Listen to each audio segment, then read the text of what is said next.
That's great. That's great news there. I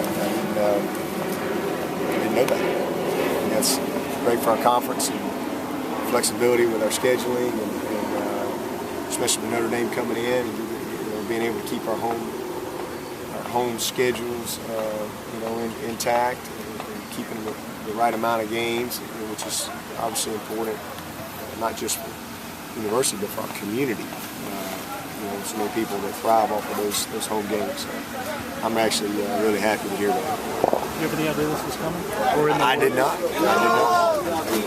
I mean, I've voiced my opinion, but like I said, we didn't get a vote. It was one of those things we just walked in the meeting and said, "Oh, this is what it is," and we're like, "Okay." So I'm glad that Tim takes all the credit. Says Notre Dame has saved the day once again. But that's a real positive in my opinion. Would you like to see format? You're only going to be going to like a Chapel Hill once every 12 years, or some of those coastal, or Virginia Tech. It is what it is. I mean, we just play the ones that show up, and that's really that's the same for anybody. When you have this many teams, in the conference. You're keeping Georgia, but would you like to see maybe get back into talks with Oklahoma State and Ole Miss? Well, I would think probably Notre Dame is probably going to have a factor in that. I don't know that, because you got to, they're going to be playing people, so you got to fit them in somewhere. So, but I think that it definitely keeps the door open to be able to keep those type of games. The Auburn series has been it's been great. It's been fun for our fans and their fans, and to have that out of conference type ball game, way to really gauge your team outside of conference. And obviously everybody's jacked up about the Georgia series. I think it's going to be really good for college football, and great for just Clemson, Georgia people to be able to hook those two teams up for a couple years.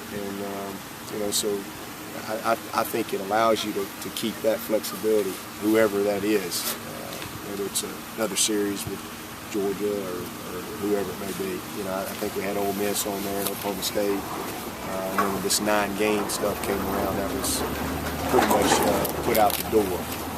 So, I would say anything's possible. Much of Freeman and DJ Howard been out of practice the last couple of days? Oh yeah, Freeman's practiced. Yeah, he's practiced every day, and DJ has not. He's limited. He's got a shoulder. Yeah, his shoulder. He's probably pretty questionable for Saturday at this point. I don't feel good about him right now today. Pretty banged up. He's been battling it for a couple weeks, and took another shot on it the other night. But good news is like I was looking at this time of year, looking at the injury report this morning, the training room report, I should say, and there's a long list of guys. It's a lot of things. Nicks, bumps, bruises, aches, pains. So open date's coming at a good time for us, and feel good about getting DJ back, and then obviously Martavis is out this week again, so we're getting him back. Hopefully he's got getting his stitches out maybe tomorrow or something, today or tomorrow, get him back rolling next week. Did you decide on the kicker situation yet? Who's going to be kicking off? Have not made that decision yet. We got another day tomorrow, but we'll run one of them out there.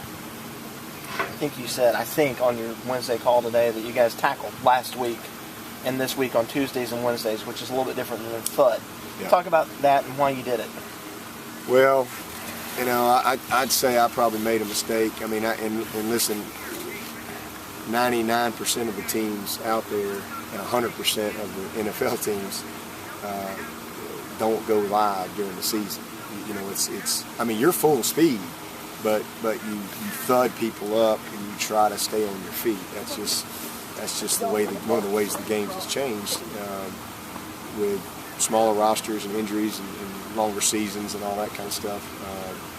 But I just felt like that and then last year we had a bunch of veteran guys that knew how to play the game up front on both sides, and this year I just felt like going into last week, the only way we were going to get better is to just simulate the game speed in practice, and to just go live, and it's tackle to the ground, and try to fix some of our problems, and create some confidence. I felt like we had a confidence problem, part of it, as far as finishing some plays. So creating some confidence by having some success in practice, creating that energy, and not treating them like a veteran group. 'Cause